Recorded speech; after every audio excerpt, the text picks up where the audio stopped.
ವೀಕ್ಷಕರಿಗೆಲ್ಲರಿಗೂ ನಮಸ್ಕಾರ. ಇವತ್ತು ತೋತಾಪುರಿ ಮಾವಿನಕಾಯಿಯದ್ದು ಗೊಜ್ಜು ಮಾಡ್ತಾ ಇದ್ದೇನೆ. ಇದಕ್ಕೆ ಗಿಣಿಮೂತಿ ಅಂತಲೂ ಹೆಸರಿದೆ. ಜಾಸ್ತಿ ಹುಳಿ ಇರಲ್ಲ,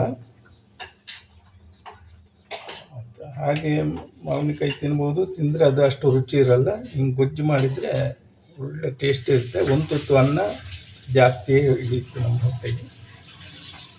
ನೋಡಿ, 1 kg ಮಾವಿನಕಾಯಿಯನ್ನು ಕ್ಲೀನಾಗಿ ಸಿಪ್ಪೆ ತೆಗೆದು ಹೆಚ್ಚಿಟ್ಟಿದ್ದೇನೆ. ಅದಕ್ಕೊಂದು 10 ಹಸಿಮೆಣಸಿನಕಾಯಿ ಹಾಕ್ತೇನೆ. ಒಟ್ಟಿಗೆ ಬಾಣಲಿಗೆ ಎಣ್ಣೆ ಹಾಕಿದ್ದೇನೆ, ತಗೊಳ್ತಾ ಇದ್ದೇನೆ.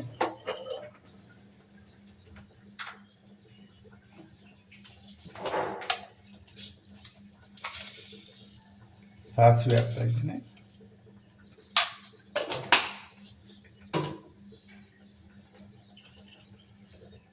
ಅಷ್ಟು ಮೆಣಸಿನಕಾಯಿ ಹಾಕ್ತಾ ಇದ್ದೇನೆ.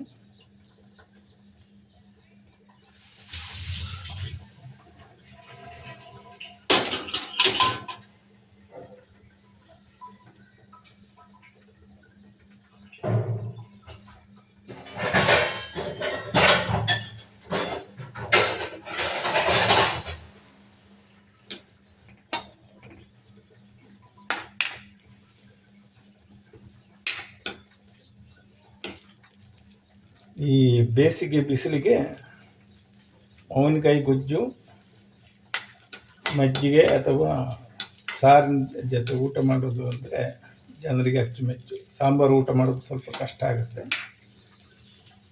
ಆದಷ್ಟು ತಿಳಿ ಮಾಡಿ ಊಟ ಮಾಡಿದರೆ ಚೆನ್ನಾಗಿರುತ್ತೆ ಊಟ.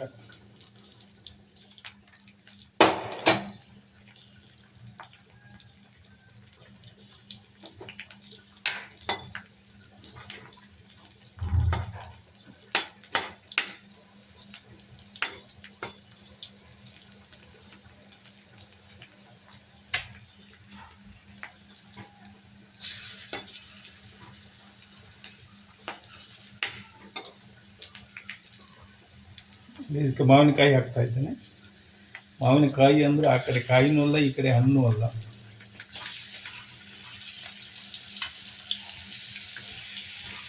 ಸ್ವಲ್ಪ ಸಿಹಿ, ಸ್ವಲ್ಪ ಹುಳಿ ಇರುತ್ತೆ ಇದು.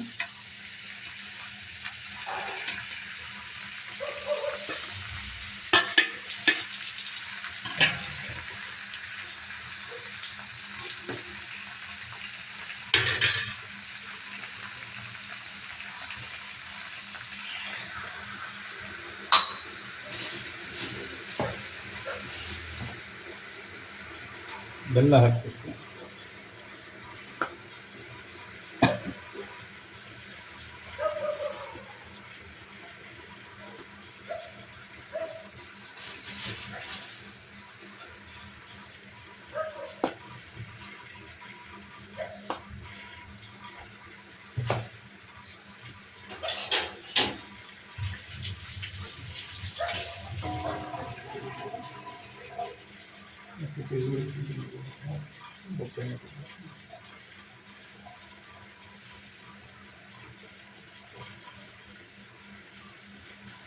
ರುಚಿಗೆ ತಕ್ಕಷ್ಟು ಉಪ್ಪು.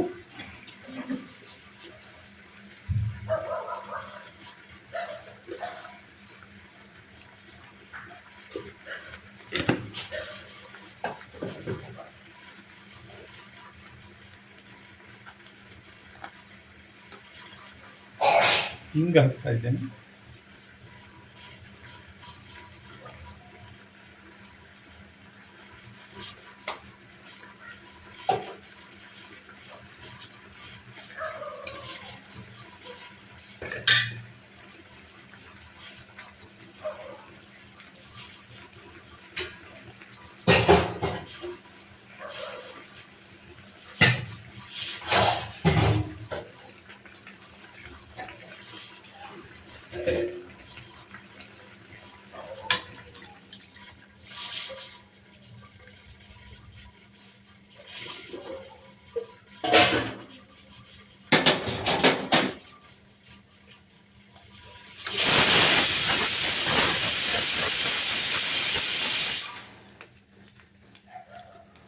ಒಂದು kg ದ್ವಾರಗಾಯಿ ಮಾವಿನಕಾಯಿಗೆ 200 ಗ್ರಾಮ್ನಷ್ಟು ಬೆಲ್ಲ ಹಾಕಿದೆ.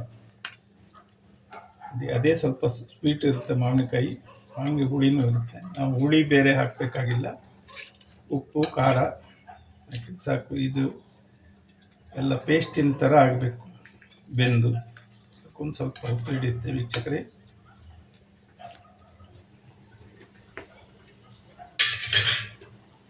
ಅದನ್ನು ಸ್ವಲ್ಪ ಬೇಯಿಸಬೇಕು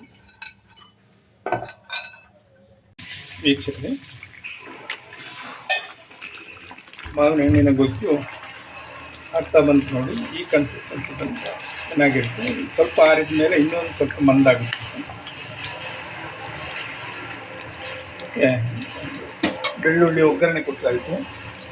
ಒಗ್ಗರಣೆ ನೋಡಿ ರೆಡಿ ಮಾಡ್ಕೊಂಡಿದ್ದೇನೆ.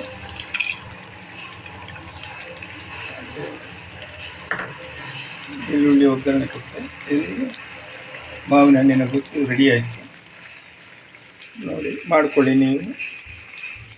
ನಿಮ್ಗೆ ಇಷ್ಟ ಆದರೆ ಸಬ್ಸ್ಕ್ರೈಬ್ ಮಾಡಿ, ಲೈಕ್ ಕೊಡಿ. ಧನ್ಯವಾದಗಳು.